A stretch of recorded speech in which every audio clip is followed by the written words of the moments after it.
Well, I've been in a lot of training, and I've seen a lot of great men, strong men quit. And I'd ask them, you know, how'd they train?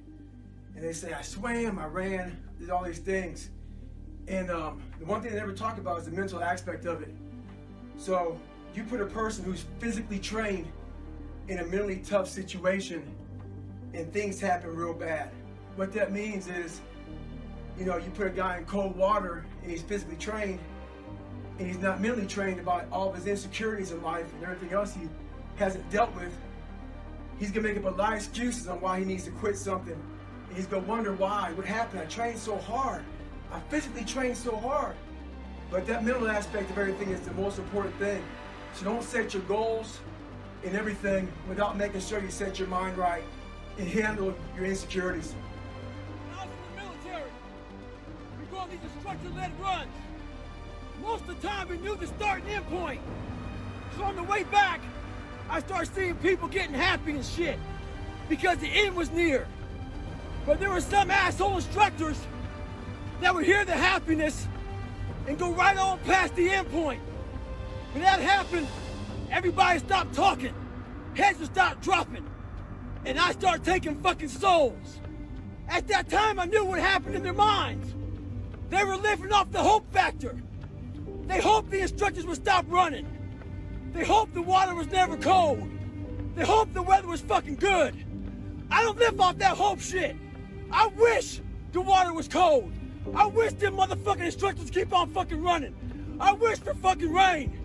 When the ending is unknown and the distance is unknown, that's when you know who the fuck you are.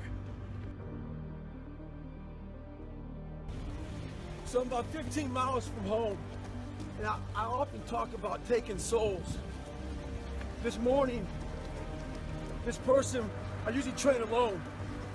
This person wanted to run with me. And I said, fine, we'll run 15. This morning comes, there's storms coming in this way, and the person calls and said, hey, why don't we do it tomorrow? Taking souls is when I told the motherfucker, I'm gonna run 15 today, and I'll run with you again tomorrow. That's what taking souls is about.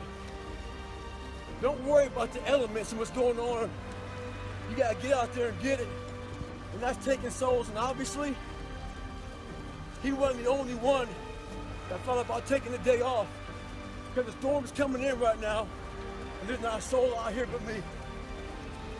I would like to know when you're in that moment failing, and you have to keep going, what do you say to yourself?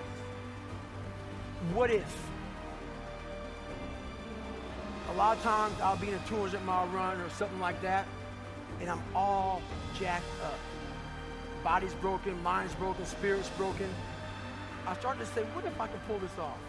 When I first walked into the Navy SEAL recruiter's office, he looked at me and said, there's only been 35 African Americans in 70 years make it through. You know what I said to myself? What if I could be the 36th?